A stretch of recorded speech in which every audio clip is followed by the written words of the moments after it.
like if I've learned that if I'm embroiled in a dispute with my wife, and there's reasons for disputes. You have complicated problems to solve, and you're different. So that's why there are disputes, apart from your own stupidity and malevolence and all of that. But there are real reasons to have disputes. So maybe you're in a dispute and you can't get out of it, and you're trying to show you're right, and it's not going anywhere. And you think, okay, we better break apart because it's going sideways.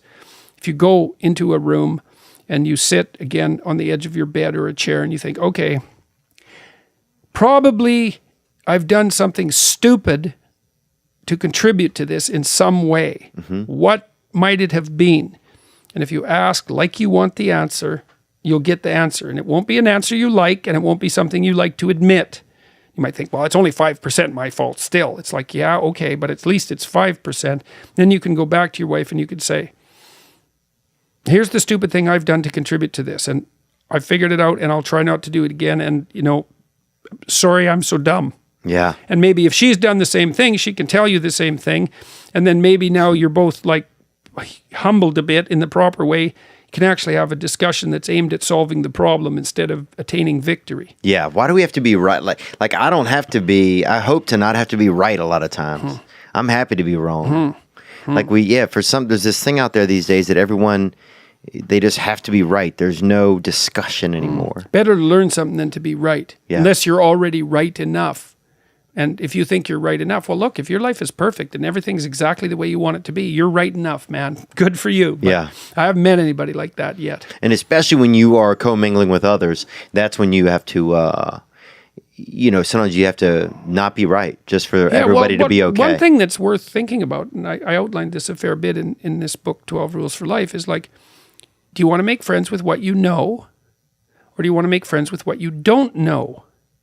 And so because it's a good question. It's like, well, what I know, that's all secure, and it's easy. That's safe. It's easy, and it's fortified, and it's worked. It's like, yeah, fine, but it's insufficient, or unless everything's perfect, which it isn't. So it's insufficient. It's like, okay, well, if you make friends with what you don't know, and then you have a discussion with someone, and they tell you something you don't know, then you have the opportunity to be a little bit smarter. And if you're trying to avoid hell, let's say, it's useful to be a little bit smarter, a little wiser.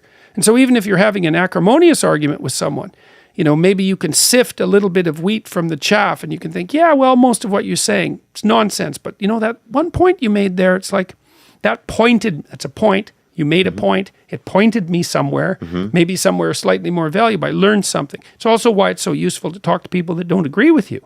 It's like, of course they're wrong. They don't agree with you. But, yeah. Well, but maybe you're wrong about something. And so... Right. People want to feel just appreciated, even if you don't agree with them. Sometimes it's at least appreciating that they are presenting... You're just listening. Yes. Well, Carl Rogers he's a psychotherapist. He had a real useful piece of advice about that. It's one of the rare pieces of advice that I think actually work in psychotherapy, because mostly that's about helping people discover what they need to do.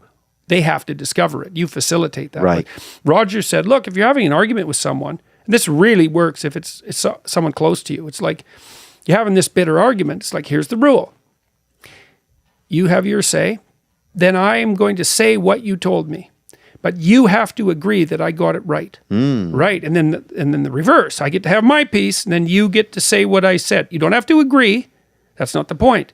But you have to formulate my argument back to me in a manner that I agree with. And so you're going to reduce it to the gist. It means you're not going to treat me like an imbecile or a straw man. Right. And one of the things Rogers pointed out is if you do that, the arguments tend to become productive.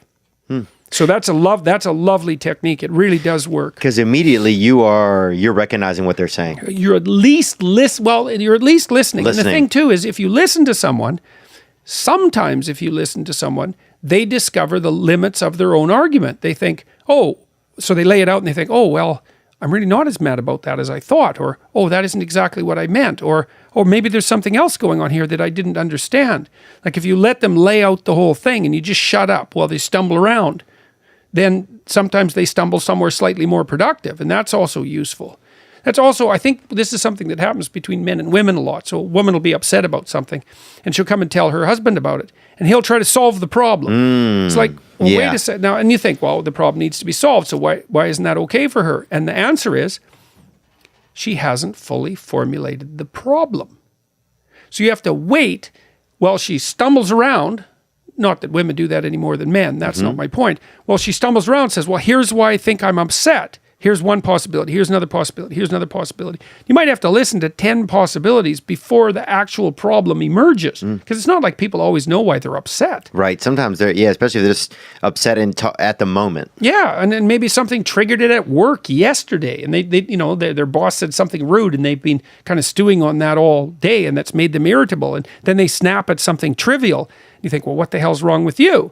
The person says, well, here's what it is. And you listen and you think, well, and then they stumble around and they think, oh, well, there's something else that's still bothering me. And like it takes a bunch of digging to get to the bottom. So you have to shut up and let that happen. And then maybe you can think, okay, how can we solve this problem? But if you jump in there too early, you circumvent the process of exploration. You can't solve a problem unless you formulate